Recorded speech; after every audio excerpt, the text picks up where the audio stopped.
296 चुने हुए लोग, लगभग 3 साल का समय, 12 सत्र, 167 बैठकें।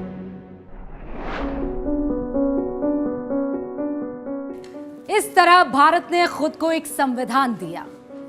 इतिहास में पहली बार धर्म, जाति, क्षेत्र, भाषा में बटा ये भूभाग एक संप्रभुता संपन्न राष्ट्र बना। एबीपी न्यूज इस खास कार्यक्रम हमारा संविधान में भारत के संविधान का हर पहलू आपके सामने रखेगा। संविधान जो महज एक किताब नहीं है, भारत की आत्मा है। Constitution is the supreme law of the land, यानी संविधान देश का सर्वोच्च कानून है।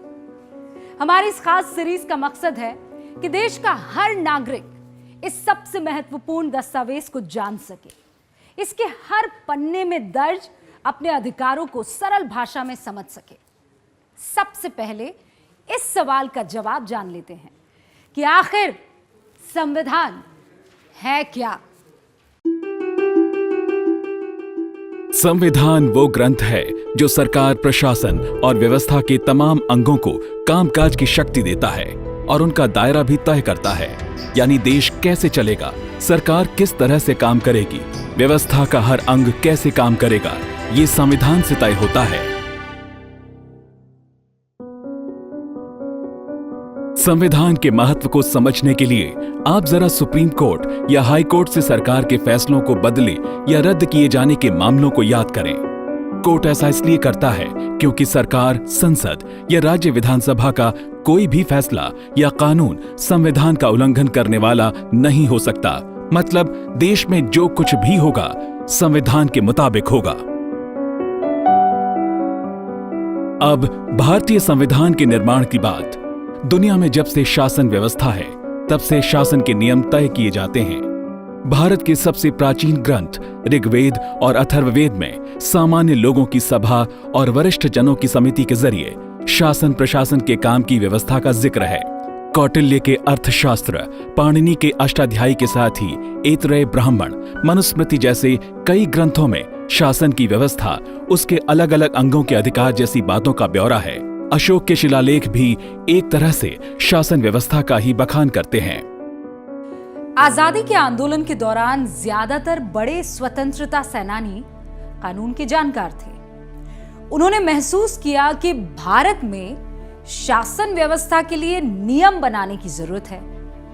वो चाहते थे कि शासन व्यवस्था के नियम तय करने के लिए भारत के लोगों की एक संविधान सभा का गठन हो।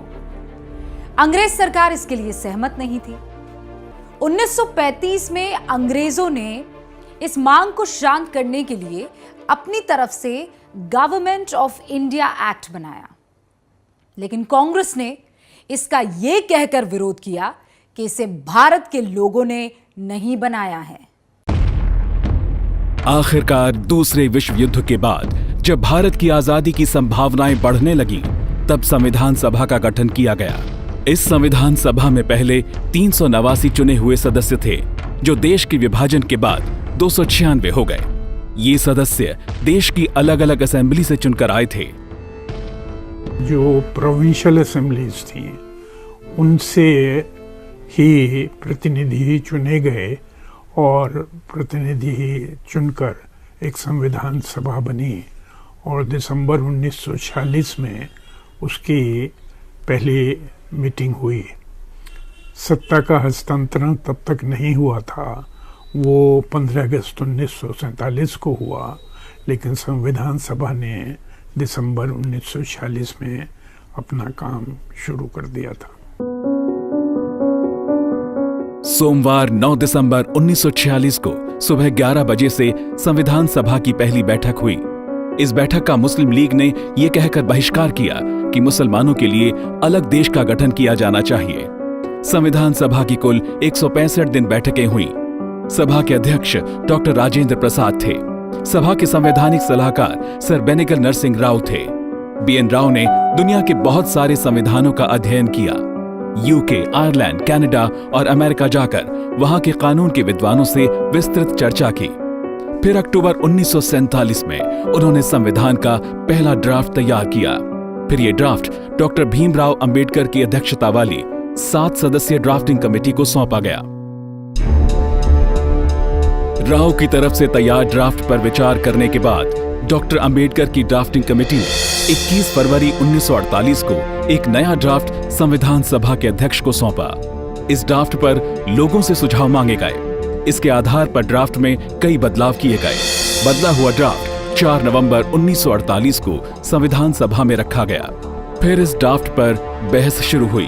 अगले 1 साल तक संविधान निर्माताओं ने एक-एक प्रावधान पर विस्तार से चर्चा की। क्या रखना है, क्या नहीं, किस में बदलाव की जरूरत है। सभी बातों पर चर्चा और जरूरी बदलाव करने के बाद 26 नवंबर 1949 को संविधान सभा ने ड्राफ्ट को स्वीकार कर लिया। इस तरह से उसे भारत के संविधान का दर्जा मिल गया। इसके बाद 24 जनवरी 1950 को संविधान सभा की बैठक हुई। इसमें जन गण मन को राष्ट्रगान का दर्जा मिला। वंदे मातरम को बराबर सम्मान के साथ राष्ट्रगीत स्वीकार किया गया। 26 जनवरी 1950 से संविधान देश में पूरी तरह लागू हो गया। बीएन राव ने लगभग 60 देशों के संविधान का अध्ययन किया था।